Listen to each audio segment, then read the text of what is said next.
Hello guys and welcome. In this video I will show you how to temporarily turn off notifications for Instagram. Let's learn how to enable quiet mode on Instagram. So if you don't know, quiet mode is a new Instagram feature that is going to automatically disable notification in a certain time of the day.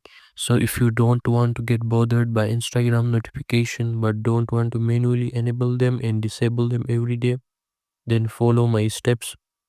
Open the Instagram app on your phone, then tap on your profile picture. Now click on the three lines at the top right corner of the screen. Then tap on settings and now open notifications. Here you can either pause all for some minutes or hours, and then below the pause button is a sleep mode. You can tap on it to customize your notifications when you are satisfied. You can tap on save button. So that's it for this video. Make sure to like and subscribe for more. Thanks for watching.